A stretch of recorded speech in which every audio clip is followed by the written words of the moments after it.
was going to be a pretty active afternoon and evening in the Weather Center. We had a PDS tornado watch that was issued shortly before 1 p.m. That means particularly dangerous situation, and we knew that it was going to get very nasty in a hurry. As you can see, as we look back at what happened yesterday, our recap of the severe weather outbreak, around 1 o'clock, everything was quiet, but over the next few hours, between 3 and 4 p.m., we just saw these storms explode. In fact, we had a supercell thunderstorm right over Mineral Wells where we started to get reports of tennis to baseball size hail. Very dangerous hail, certainly not the type of stuff you want to be outside in or in the car.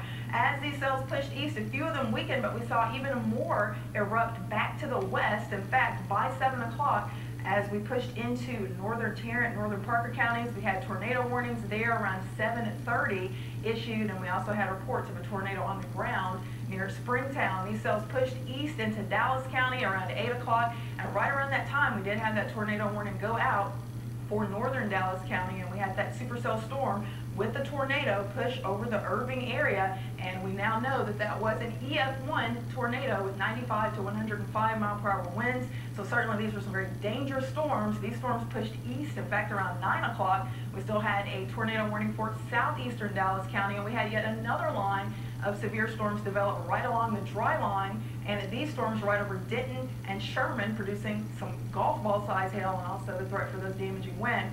Around midnight, fortunately, the storms finally started to push to the east, and we saw improving weather conditions, but it was certainly very active for several hours. Here's a look at the current radar scene, and we have a clean sweep all across the Metroplex, so very good news there. We did have a tornado watch just issued, but it is to our east, so that is some good news. You can see storms starting to fire just south and east of Tyler, but these storms should stay completely out of our area. I'll have an update on what you can expect for the big holiday weekend coming up in just a few minutes. All right, thank you, Ramisha.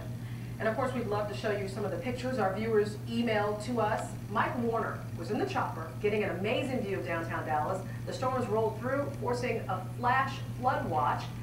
And take a look at this tornado picture shot in Corinth around 8:15 last night. Amber Marshall, stay safe, but you can see the funnel touching down in the background. And check out this water spout, which is, of course, a tornado that touches down on the water. This one made waves at Eagle Mountain Lake, about 200 yards from the shore. And thanks to John Roberts for sending this one in. And, of course, we want to remind you to keep safe when taking these pictures, but you can email them to ic@nbc.